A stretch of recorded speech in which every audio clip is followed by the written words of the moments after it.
நம்ம ஊர்ல சிங்கம் 3 பார்ட், சிங்கம் 1, சிங்கம் 2, C3. ஆனா நம்ம பாலையாகவர் என்ன பண்ணிருக்காரு, சிங்கம் சிங்கம் சிங்கம்னே 3 படம் எடுத்திருக்காரு. சிம்ஹா அப்படின்னா சிங்கம் அப்படின்னு அர்த்தம். சிம்ஹான்னு ஒரு படம் இருக்கு, ஜெய்சிம்ஹான்னு ஒரு படம் இருக்கு, லயன்னே ஒரு படம் இருக்கு.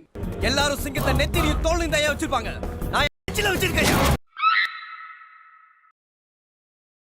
நம்ம சேனல்ல பாலையா பட ரோஸ்ட் போட்டு ரொம்ப நாள் ஆயிருச்சு. பாலையா பட ரோஸ்ட் வேணும்னு நீங்க கெஞ்சி கூத்தாடி மன்றாடி கேட்டுக்கிட்டதுனால அப்படிலாம் ஒன்றும் கேட்கலையே. இல்ல கேப்பீங்கன்னு சொல்ல வந்தேன். அதனால இன்னைக்கு பாலையாவோட லயன் பட ரோஸ்டோட வந்துட்டேன். ஷாலுல்லு ஷாலுல்லு ரெட்டை வால் வெண்ணிலு உன்னை போல் சுட்டி பையன் இந்த பூமியிலு. இந்த படத்தோட டைரக்டர் ஹாலிவுட் படம் அன்னோன அறகுறையா பார்த்துட்டு சமர் படத்தை சரக்கடிச்சிட்டே பார்த்துட்டு சரமாரியா கிறுக்கி வச்ச இந்த ஸ்கிரிப்ட் தான் லயன். பேர் தங்கம், சீர்னா சிங்கம், பார்த்தா சிங்கம்.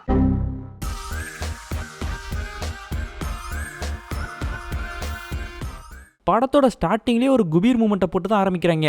சார் ஏன் சிரிக்கிறீங்க? ஒண்ணும் இல்லண்ணா. இல்ல சொன்னா நாம சேர்ந்து சிரிக்கலாம்ல. இப்பத்துல இருந்து 2.5 மணி நேரம் ஐ மீன் ஆக்ஷன் லாக் புக்ல என்டர் பண்ணு. டேய் குறிச்சி வச்ச கிளம்புங்கடா.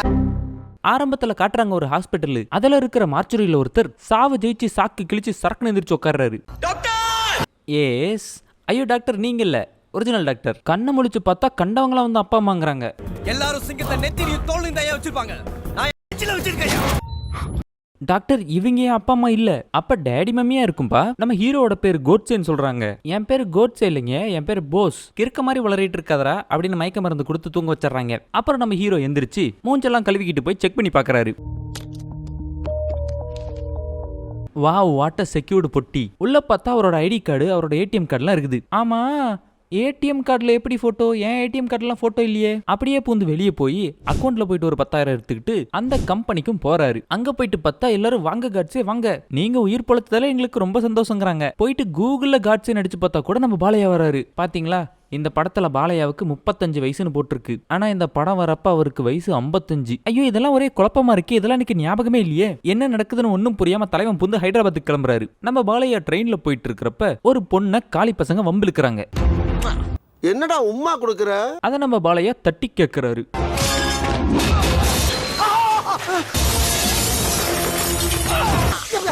ஐயோ என் கண்ணுக்குள்ளார கண்ணாடி உடைக்கிறாங்களே.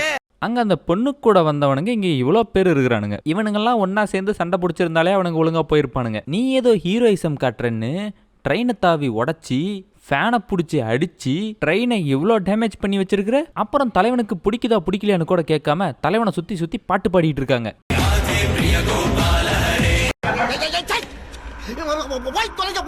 அப்புறம் ஹைதராபாத் போய் இறங்கி அங்க ஒரு டாக்ஸி பிடிச்சி ஊர் சுத்துறாரு.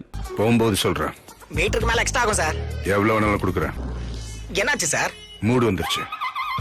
நீ ஒரு ஆட்டோ பைத்தியம். என்ன கூட்டிட்டு மினிஸ்டர் வீட்டுக்கு போ, சிஎம் வீட்டுக்கு போன ஊர் சுத்திட்டு இருக்கிற. அடுத்தது எங்க? டெல்லியில இருக்கிற பிஎம் வீட்டுக்கா? முதல்ல ஒரு டாக்ஸி டிரைவரை கூட்டிக்கிட்டு அவர் வீட்டுக்கு போறாரு. அங்க போயிட்டு பார்த்தா வேற யாரோ இருக்கிறாங்க. ஏய் யாரா நீங்களா, எங்கடா எங்க அப்பா அம்மா? யாரா நீ எங்க வீட்டுக்கு வந்து உங்க அப்பா அம்மாவை கேட்டுட்டு இருக்கிற கிறுக்கா? இப்ப மட்டும் வெளியே போகல போலீஸை கூப்பிடுவேன் அப்படின்னு சொன்னதுனால கிளம்பி போயிடுறாங்க. போற வழியில நம்ம த்ரிஷாவை பாக்குறாங்க. அவங்க கிட்ட போயிட்டு நீதான் என் லவ்வர்ன்றாரு. What nonsense you are talking about me? உனக்கு எப்படி புரிய வைக்கிறதுன்னு எனக்கு தெரியல. உனக்கு புரியுற மாதிரி நான் சொல்றேன் மகாலட்சுமி. இப்பதான் இவர் மைண்டுக்குள்ள என்ன பிளாஷ்பேக் ஓடுதுன்னு நம்ம பார்க்க போறோம். நம்ம ஹீரோயின் த்ரிஷா ஒரு கார்ல வந்துட்டு இறங்குறாங்க. அறுவடைக்கு தயாரான பழம் பட்டு சேலை கட்டி வந்த மாதிரி இருக்குல்ல. பெண்களை மதிக்க கத்துக்கோ. ஆஹா, நம்ம விட்டு நம்ம கிட்டே போடுறேன். நம்ம ஹீரோயின் வந்துட்டு எல்லாத்துக்கும் லோன் கொடுத்து லோன் கலெக்ட் பண்ணிட்டு இருக்கிற வேலை பார்த்துட்டு இருக்காங்க. நம்ம ஹீரோவோட மாமாகாரு என்ன பண்ணிருக்காரு, நம்ம ஹீரோயின் கிட்ட பர்சனல் லோனை வாங்கிட்டு கலர் கலரா சட்டையை போட்டுக்கிட்டு வயசு வித்தியாசம் பார்க்காம வயசு பிள்ளைங்க எல்லாம் சைட் அடிச்சிட்டு இருந்திருக்காரு. ஏய் என்ன குறுகுறுன்னு பாக்குற? என்னடா உம்மா கொடுக்குற? லோனை வாங்கிட்டு வட்டி கூட கட்டாதனால போட்டு அடி அடி நடிக்கிறாங்க. அதுக்கு நம்ம ஹீரோ இப்ப பழி வாங்க போறாராம். லோனை வாங்கிட்டு கட்டாம இருக்கிறதே பெரிய தப்பு, இதுல இதுக்கு பழி வேற வாங்குறாங்களாம். நம்ம ஹீரோயின் போன் பண்ணி ஹீரோ கிட்ட லோன் வேணுமான்னு கேக்குறாங்க. நீங்க என்ன பண்றீங்க சார்? மக்களுக்கு எது தேவையோ அதை செய்வேன்.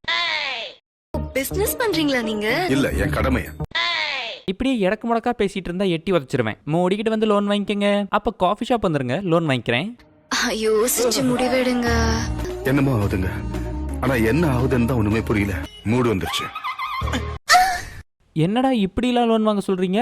லோனை வாங்கிட்டு நம்ம பாலையாவையும் அடிச்சு கேட்கலாம் லோனுன்னு போறாங்க. அடிங்கடி.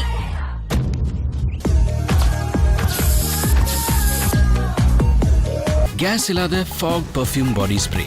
இது சீக்கிரமா வெளியாகாது. அனாவசியமா ஏன் ஒம்புக்கு எடுக்கிறீங்க? அதுக்கப்புறம் உங்களுக்கு தான் தொந்தரவு. என்னடா பர்ஃப்யூம் ஆட்லாம் பண்ணிட்டு இருக்கீங்க? இதெல்லாம் ஒத்து வராதுன்னு சொல்லி ஹீரோயின் கும்பிடு போட்டு கொடுங்க சார் பணத்தைன்னு கேட்கறாங்க. சார் உங்களுக்கு மூட் வரணும்னா நான் என்ன பண்ணணும்? மூடு வந்துருச்சு. என்னடா ரொம்ப ஆபாசமா பேசிட்டு இருக்காங்க. அதை விடுறா, அடுத்த ஒரு ஆடுற டான்ஸ பாடுறா.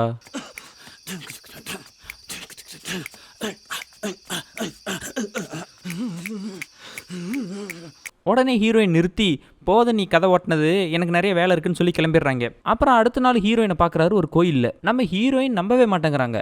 அதுக்கு நம்ப வைக்கிறதுக்கு என்ன பண்றாரு,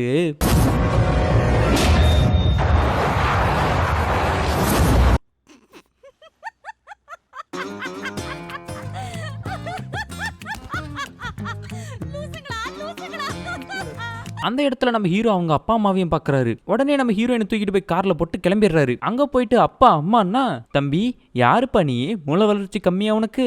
நான் உங்க அப்பா அம்மா இல்ல. உடனே பிரச்சனை பண்றான்னு சொல்லி போலீஸ் ஸ்டேஷனுக்கு கூட்டு போய் பேசுறாங்க. அந்த இடத்துக்கு மும்பைல இருந்து ஹீரோவோட இன்னொரு அப்பா அம்மா வராங்க. அங்க வந்தவங்க இன்னொரு குண்டை தூக்கி போடுறாங்க. அப்பா அம்மா எங்களை நீ மறந்துருக்கலாம், உன் பொண்டாட்டியை கூட மறந்துருப்ப. என்னது, எனக்கு கல்யாணம் கூட ஆயிப்போச்சா?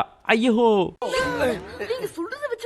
ஆமாண்டா டாக்ஸி டிரைவரே, அவன் ஒரு பொம்பளை சோக்கான். உனக்கு கல்யாணம் ஆயிருச்சுடா தம்புடுன்னு சொல்லி இவங்க ஒரு ஃபிளாஷ்பேக் சொல்றாங்க.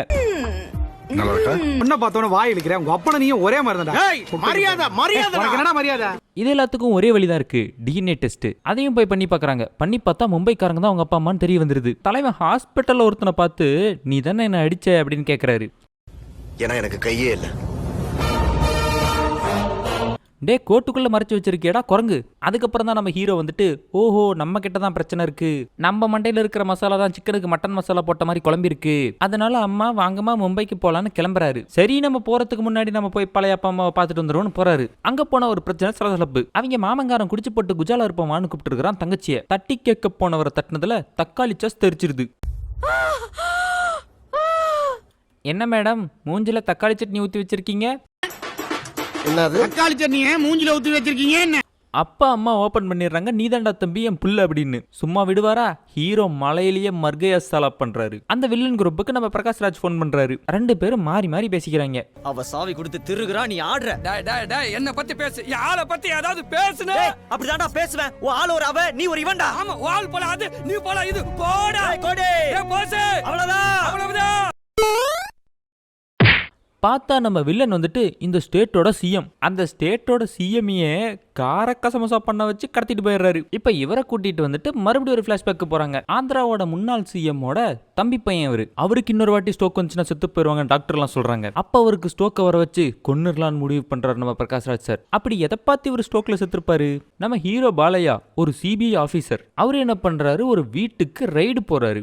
அவரு சிபிஐ ஆபீசர்னு தானே சொன்னேன், அப்புறம் ஏன் அவர் இன்கம் டாக்ஸ் ரைடு போயிட்டு இருக்காரு? சிபிஐ என்னன்னு தெரிஞ்சுதான் டிபார்ட்மெண்ட்ல ஜாயின் பண்ணீங்களா? ஆக்சுவலா சென்ட்ரல் பியூரோ ஆஃப் இன்வெஸ்டிகேஷனாலையும் இன்கம் டாக்ஸ் ரைடை பண்ண முடியும். ஆனா இவ்வளவு பவர்ஃபுல்லான ரைடை நம்ம பாலையாவால மட்டும் தான் பண்ண முடியும். நம்ம வில்லர் புகைப்பிடிக்க போவாரு. அதை நம்ம பாலையா பிடுங்கி புகைப்பிடிக்காதப்பா புற்றுநோய் வரும்னு பேசுவாரு. ஆனா அடுத்த இன்வெஸ்டிகேஷன்லேயே பார்த்தோமா நுரையீரல நொறுங்கி போற அளவுக்கு தம் அடிச்சிட்டு இருப்பாரு.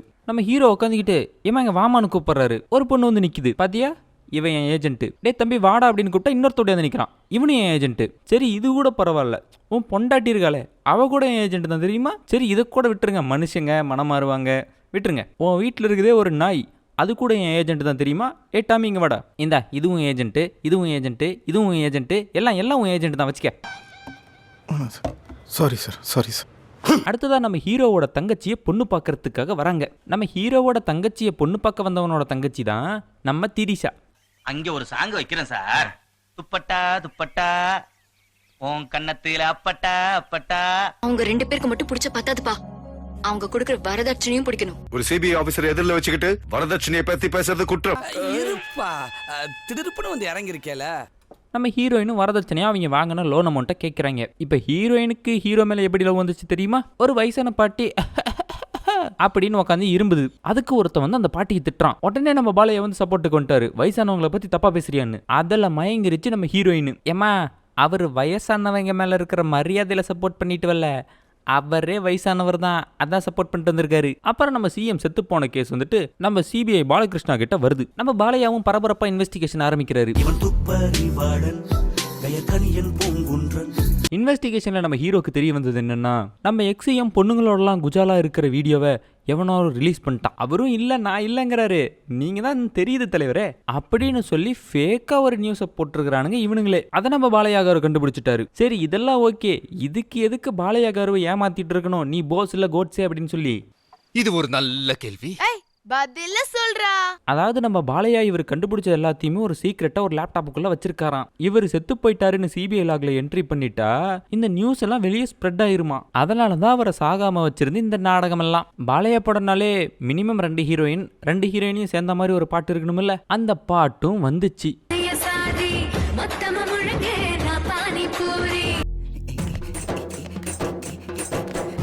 அப்புறம் கிளைமேக்ஸ்ல பார்த்தோமா நம்ம பாலையாகாரு சாவ சண்டை கூப்பிடுறாரு. அப்புறம் சிபிஐல ஒரு அக்கா உட்காந்துக்கிட்டு ஓவரா பங்கிட்டு இருக்கு. போஸ் ஏன் இப்படி பண்றான், அவன் ஏன் சாவ சண்டை கூப்பிடுறான். அந்த அக்கா ஓடி போய் தம்பி சிபிஐ ரெக்கார்ட்ல போஸ் போய் சேர்ந்துட்டான்னு போடு. அடடா நிறைய விஷயம் லீக் ஆகுதே, லீக் ஆகட்டும்.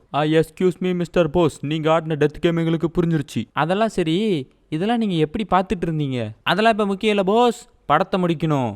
அவங்கள அடிச்சு போட்டு படத்தை முடிச்சிரு. சிஎம் எல்லாரும் அரெஸ்ட் பண்றதுக்காக வரானுங்க. இவனுங்க சிஎம் கையில கண்ணை கொடுத்து சுட்டுக்காங்க சாருங்கிறானுங்க. நம்ம ஹீரோ திரும்பி சுட்டு போட்டு கேவலமா 4 பஞ்ச பேசிட்டு கிளம்பிடுறாரு. மும்பைல இருந்து வைஃபா ஒரு பொண்ணு நடிக்க வந்துச்சே, அது என்னாச்சு? தங்கச்சிக்கு ஒரு கல்யாணம் பேசியிருந்தாங்களே, அது என்னாச்சு? ஹீரோயினுக்கு ஃபேமிலின்னு ஒன்று இருந்துச்சு, அவங்க எல்லாம் எங்க போச்சு? இது எதுக்குமே பதில் இல்லாம படம் முடிஞ்சு போச்சு. அப்படியே இந்த வீடியோவும் முடிஞ்சு போச்சு.